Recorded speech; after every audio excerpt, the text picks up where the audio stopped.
زمانہ ہے، دشمن کا ایک بوڑھیا کا تیل،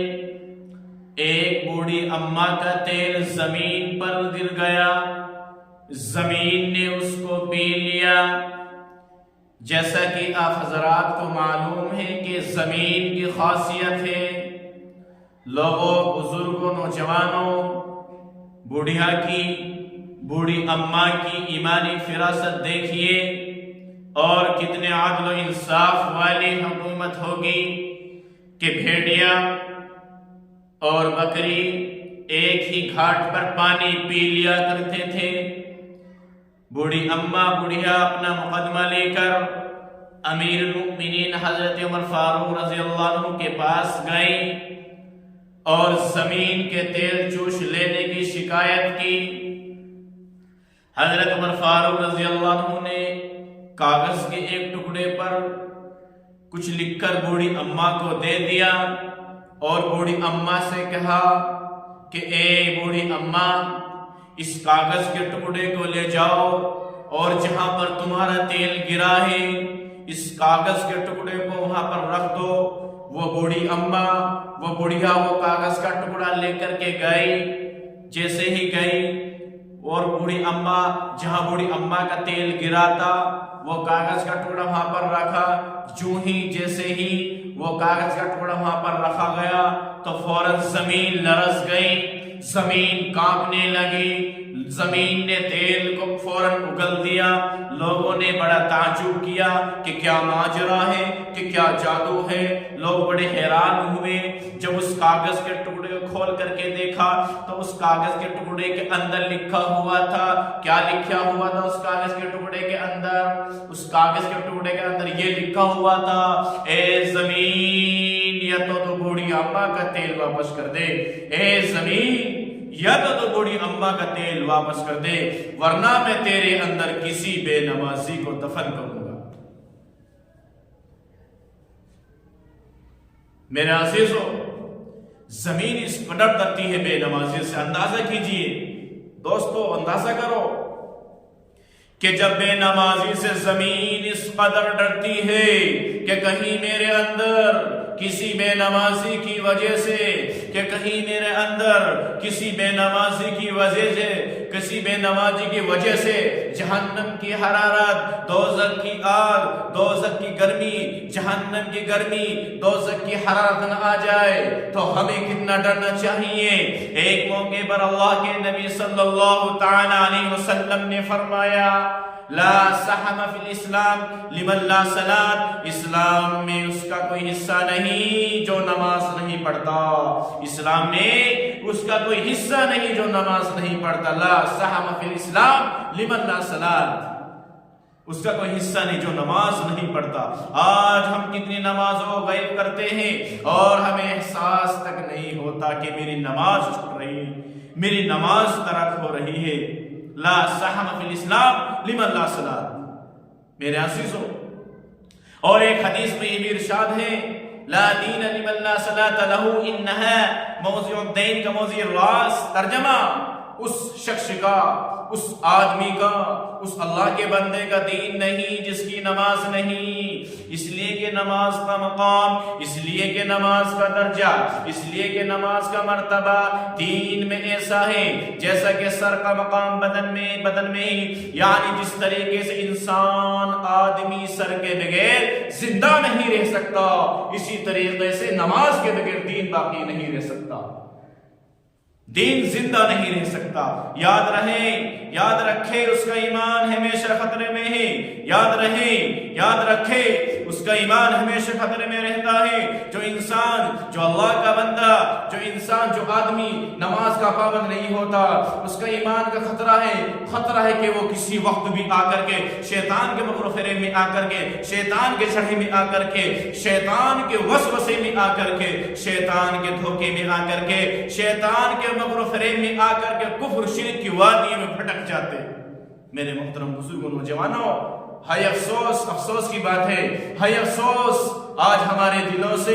اماموں کی اہمیت نکل گئی ہے، آج ہمارے دلوں سے نمازوں کی اہمیت نکل گئی ہے، آج ہمارے دلوں سے اللہ والوں کی اہمیت نکل گئی ہے، آج ہمارے دلوں سے مسجد مدرسے کی اہمیت نکل گئی ہے، آج ہمارے دلوں سے مدرسے کے بچوں کی اہمیت نکل گئی ہے، آج ہمارے دلوں سے اللہ والوں کی، علماء کرام کی آج ہمارے دلوں سے اہمیت نکل گئی ہے، آج ہمارے دلوں سے مولانا مفتی اماموں کی اہمیت نکل گئی ہے، آج ہمارے دلوں سے نمازوں کی اہمیت نکل گئی ہے۔ ایک زمانہ تھا کہ نماز کے قضا ہونے کا دل میں تصور بھی نہیں آتا تھا، ایک زمانہ تھا کہ نماز کے قضا ہونے کا دل میں خیال بھی نہیں آتا تھا۔ صحابہ کرام رضی اللہ عنہ کی تاریخ کو اٹھا کر کے دیکھو، ایسے واقعات سے لبریز ملے گی۔ دوستو اندازہ کرو، اور ہم کیا سمجھتے ہیں آج؟ میرے محترم بزرگوں، نوجوانوں، یہ حالت تھی ہمارے اکابر کی، اور ایک آج ہم ہیں جن کو بالکل پرواہ ہی نہیں نماز کی۔ یہ مسجدیں بد دعا کر رہی ہے۔ مسلمانوں، بزرگوں، نوجوانوں، ان کی بد دعا سے بچو،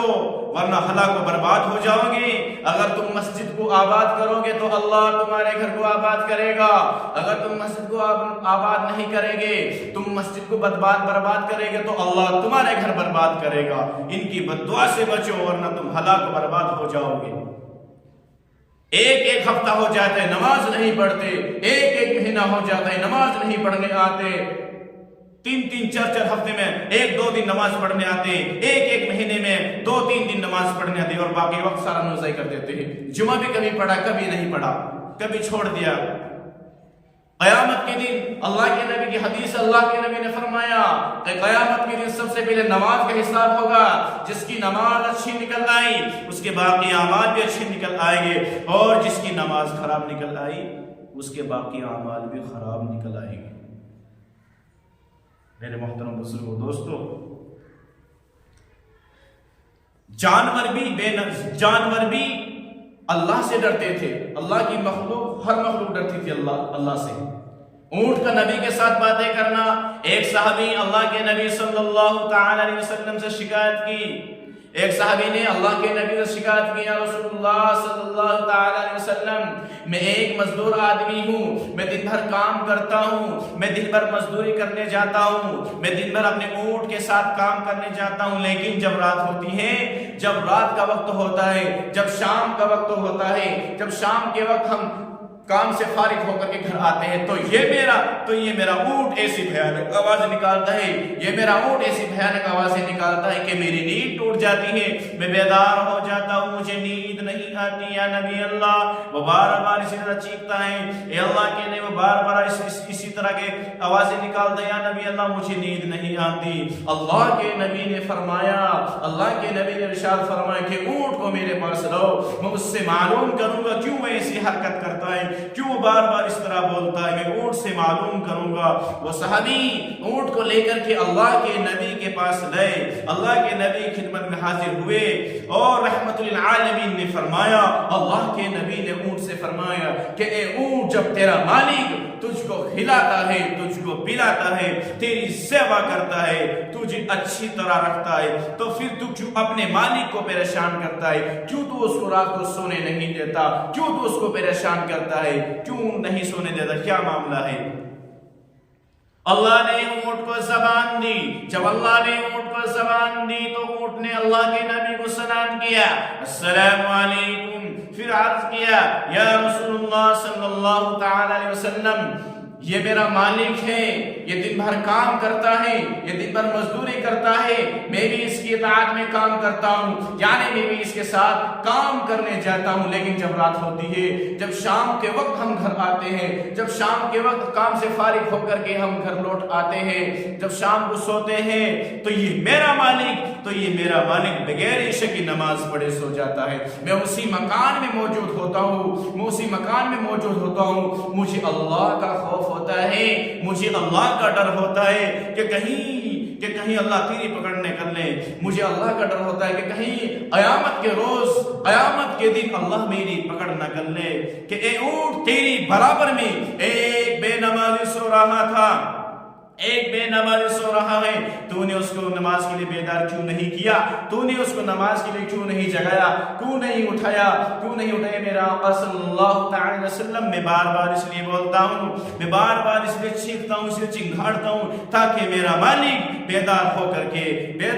کے نیند سے اٹھ کر کے اپنے رب، اپنے حقیق کو راضی کر لے، اپنے رب کو راضی کر لے، یعنی یہ میرا مالک نماز پڑھنے مسجد کے اندر چلا جائے۔ میں اس لیے بار بار بولتا ہوں، اب بتلائیے اس میں میرا کیا قصور ہے، اب بتلائیے اس میں میری کیا غلطی ہے، کس قدر تم پہ گرہ نماز کے لیے بیداری ہے، کس قدر گرہ تم پہ نماز کے لیے بیداری ہے۔ ہم سے کب پیارے، ہاں نیند تمہیں پیاری ہے۔ جب بچہ پیدا ہوتا ہے تو اس کے کان میں اذان تکبیر ہوتی ہے، جب بچہ پیدا ہوتا ہے تو دائیں کان میں اذان ہوتی ہے اور بائیں کان میں تکبیر ہوتی ہے۔ غور کرو مسلمانوں، غور کرنے کی بات ہے، ہماری تکبیر تو اقامت ہو چکی، اب نماز ہونے والی ہے، اور اس سے پہلے کہ ہماری نماز پڑھی جائے ہم کو چاہیے کہ ہم نماز پڑھیں، ہم کو چاہیے کہ ہم نماز کے پابند ہو جائیں، ہم کو چاہیے کہ ہم نماز کو پڑھیں۔ ہمیں جس کو نظر میں یوں بیان کیا گیا، تکبیر و اذان تو کانوں میں ہو چکی، باقی رہے فقط تیری نماز بے خبر۔ جب مرتا ہے بے نمازی اے نمازیوں، پڑھتے کیوں جنازے ناپاک پر نماز۔ ہمیں ان عبرتناک واقعات سے عبرت حاصل کرنی چاہیے کہ نماز بھی تاریک صلوات کو پسند نہیں کرتی، کہ نماز چھوڑنے کی صورت میں نماز آدمی کو پسند نہیں کرتی، کہ نماز بھی تاریک صلوات کو پسند نہیں کرتی۔ اگر ہم نماز چھوڑیں گے تو قبر میں جانے کے بعد زمین ہمارے ساتھ کیا معاملہ کرے گی؟ ہم کو چاہیے کہ ہم نماز پڑھیں۔ اللہ تعالی ہم سب کو عذاب قبر سے محفوظ رکھے، اللہ ہم سب کو قبر کے عذاب سے محفوظ رکھے، اور ہم سب کو اللہ 5 وقت نماز کا پابندی کرنے والا بنا دے۔ میرے عزیزوں، ہم کو چاہیے کہ ہم نماز پڑھیں، لیکن کچھ